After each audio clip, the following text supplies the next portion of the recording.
الرجيم. قال الله تعالى في القرآن المجيد: تبارك الذي نزل الفرقان على عبده ليكون للعالمين نذيرا. قابل عزت احترام محترم سامعین کرام، ہر قسم کی تعریفات اس خالق مالک سماوات کے لیے، اور لاکھوں کروڑوں درود و سلام آپ محمد مصطفیٰ صلی اللہ علیہ وآلہ وسلم کی ذات اقدس پر۔ جیسا کہ آپ کے بھی علم میں ہے کہ رمضان المبارک کا بابرکت مہینہ جو ہے اس کی آمد ہے۔ اللہ تعالیٰ سے دعا ہے کہ یا اللہ ہمیں اپنی زندگی میں اس ماہ مبارک کو پا کر اپنے گناہوں کی بخشش کروا لینے کی توفیق عطا فرما۔ ہماری آج کی گفتگو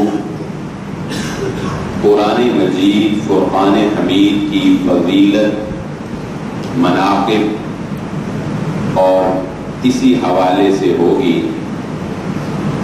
جب میں اس موضوع کے اوپر مطالعہ کر رہا تھا تو اقبال کا یہ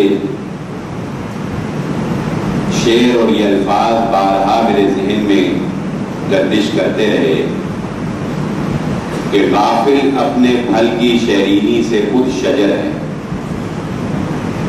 کہ درخت کو یہ نہیں پتا ہوتا کہ اس کے اوپر لگنے والے پھل کی مٹھاس کتنی۔ شجر اپنے اوپر لگنے والے پھل کی مٹھاس سے، اس کی قدر و قیمت سے غافل ہوتا ہے۔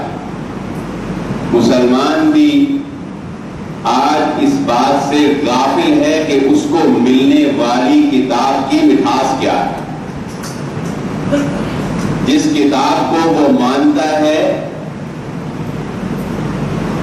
جو کتاب اس کی رہنمائی، اس کی ہدایت، اس کی زندگی کو گزارنے کے لیے نظام حیات جو اللہ تعالیٰ نے، جس میں اللہ نے دین کو مکمل بیان کر دیا، ایک مسلمان بھی آج اس بات سے غافل ہے کہ اس کے اوپر اللہ کا یہ کتنا بڑا انعام ہے، یہ کتنا بڑا احسان ہے کہ وہ جس کتاب کو مانتا ہے، جس کتاب پر ایمان رکھتا ہے، وہ کتاب قرآن مجید فرقان حمید ہے، جس کے بارے میں خود اللہ رب العزت نے ابتدا میں ہی یہ بات ارشاد کروائی: الف لام میم ذالک الکتاب لا ریب فیہ۔